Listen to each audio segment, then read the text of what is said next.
Halo anak didik kami semua kelas 7 SMP Putri Cahaya. Selamat berjumpa di proses pembelajaran kita kali ini. Semoga anak didik kami semua dalam keadaan sehat ya, agar pembelajaran kita kali ini berjalan dengan baik. Bersama dengan saya, Bapak F. Luman Batu, kita akan belajar bersama ya. Baiklah anak didik kami, kali ini kita akan membahas materi kita bab 1 yang berjudul Manusia, Tempat, dan Lingkungan. Tetapi sebelumnya kita harus tahu dulu apa tujuan pembelajarannya.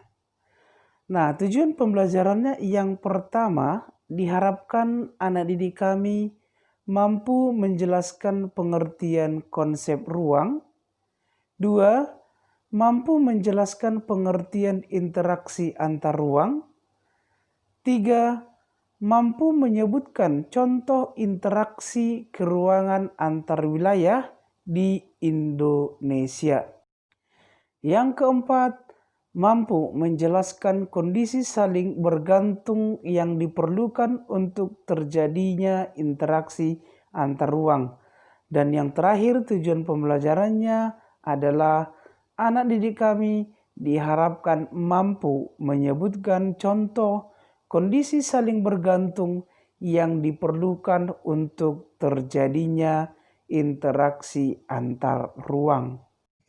Maka untuk itu anak didik kami semua kelas 7 dalam proses pembelajaran kita kali ini harus tetap semangat ya, agar tujuan pembelajaran kita dapat tercapai. Sekarang kita akan melihat apa itu pengertian ruang dan apa itu interaksi antar ruang atau bagaimana interaksi antar ruang. Anak didik kami semua mungkin sudah tahu ya apa pengertian ruang. Iya, ruang adalah tempat di permukaan bumi baik secara keseluruhan maupun hanya sebagian saja yang digunakan oleh seluruh makhluk hidup untuk tinggal. Ruang tidak hanya sebatas udara yang bersentuhan dengan permukaan bumi, tetapi juga lapisan atmosfer atau lapisan udara paling bawah yang memengaruhi permukaan bumi. Ruang juga mencakup perairan yang ada di permukaan bumi seperti laut, sungai, dan danau.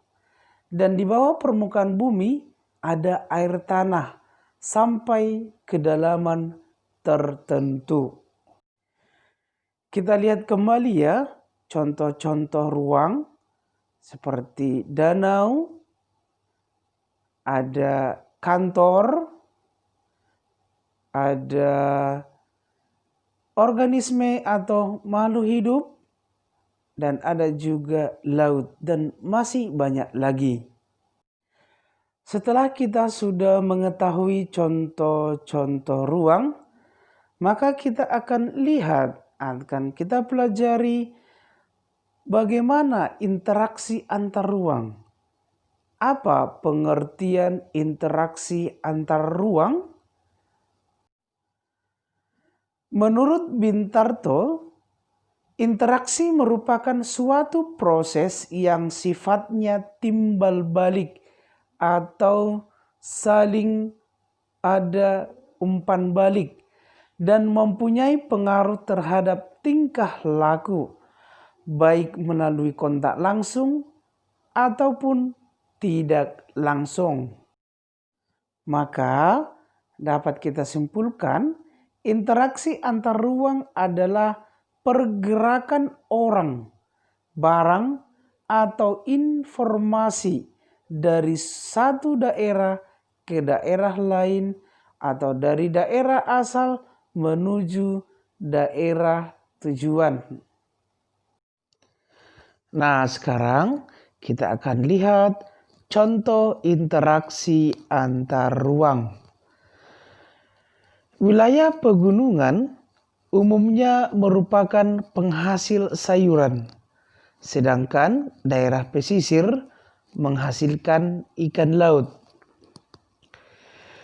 Penduduk daerah pantai membutuhkan sayuran dari daerah pegunungan, dan sebaliknya, penduduk dari daerah pegunungan membutuhkan ikan dari penduduk daerah pantai. Kedua wilayah kemudian saling berinteraksi melalui aktivitas perdagangan. Dari penjelasan contoh interaksi antar ruang tersebut, dapat kita ketahui bahwa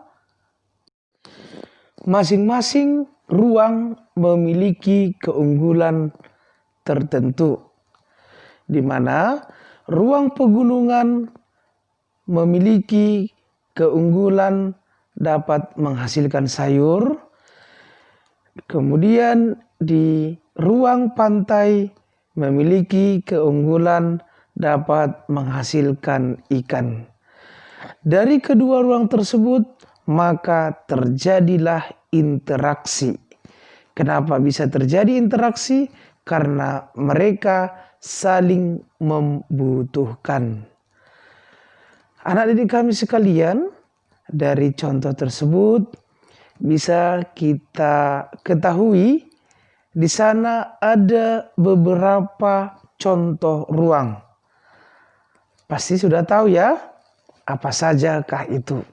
Nah, contohnya adalah ruang pegunungan, ruang pantai, ada juga ruang makhluk hidup seperti ikan laut, kemudian ada juga ruang sayuran, ada juga ruang laut, ya, selain ikannya tadi ada juga ruang laut, dan yang melakukan interaksi adalah manusia. Interaksi juga dapat terjadi dalam bentuk perjalanan menuju tempat kerja, ya, migrasi atau perpindahan penduduk, perjalanan wisata, pemanfaatan fasilitas umum, pengiriman informasi atau modal, perdagangan internasional, dan lain-lain.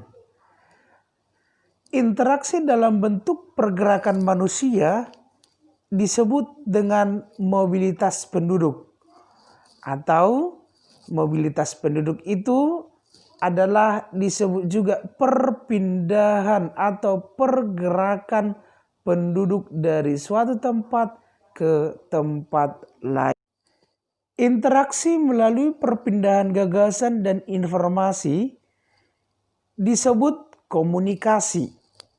Jadi, informasi-informasi yang bisa kita terima itu bisa bergerak atau dikirim melalui alat-alat komunikasi, itulah yang disebut dengan komunikasi, ya.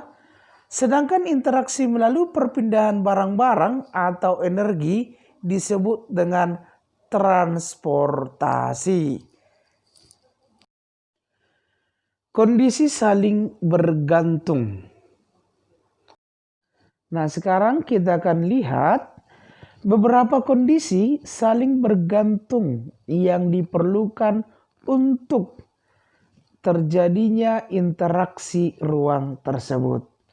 Yang pertama, saling melengkapi atau complementarity. Dua, kesempatan antara atau intervening opportunity. Tiga, keadaan dapat diserahkan atau dipindahkan, atau istilahnya disebut dengan transferability. Sekarang coba kamu lihat yang pertama, saling melengkapi atau complementarity, atau regional complementarity. Nah, kamu lihat di sana di dalam lingkaran ada wilayah A yang surplus sayuran. Kemudian di wilayah B surplus ikan. Kondisi saling melengkapi terjadi jika ada wilayah-wilayah yang berbeda komoditas yang dihasilkannya. Misalnya, wilayah A merupakan penghasil sayuran, sedangkan wilayah B merupakan penghasil ikan. Maka wilayah A membutuhkan ikan, sedangkan wilayah B membutuhkan sayuran. Jika masing-masing memiliki kelebihan atau surplus, maka wilayah A akan melakukan interaksi dengan wilayah B melalui aktivitas atau kegiatan berdagang atau jual beli. 2. Kesempatan antara atau intervening opportunity. Nah, kamu lihat ya, ada 3 lingkaran dan arah panahnya juga kamu perhatikan. Wilayah A surplus sayuran minus ikan. Wilayah B surplus ikan minus sayuran. Dan wilayah C surplus ikan minus sayuran. Nah, kesempatan antara merupakan suatu lokasi yang menawarkan alternatif lebih baik sebagai tempat asal maupun tempat tujuan. Maksudnya di dalam lingkaran-lingkaran tersebut ya, jika seseorang akan membeli suatu produk, maka ia akan memperhatikan faktor jarak dan biaya untuk memperoleh produk tersebut. Contohnya, wilayah A biasanya membeli ikan ke wilayah B. Namun, diketahui ada wilayah C juga penghasil ikan. Maka, karena wilayah C jaraknya lebih dekat dan ongkos atau biaya transportasinya lebih murah, maka para pembeli ikan dari wilayah A akan beralih membeli ikan ke wilayah C. Akibatnya, interaksi antara wilayah A dengan wilayah B terjadi pelemahan atau melemah. Nah, itulah yang disebut dengan kesempatan antara. Di sana ada perhitungan jarak, di mana tadi ya wilayah A yang biasanya belanja atau membeli ikan ke wilayah B, tetapi mungkin karena ada wilayah yang baru yang menjual ikan, maka dengan memperhitungkan jarak dan biaya transportasi yang lebih murah, wilayah A memutuskan untuk membeli ikan ke wilayah C, bukan lagi ke wilayah B karena jaraknya lebih jauh dan lebih mahal transportasinya.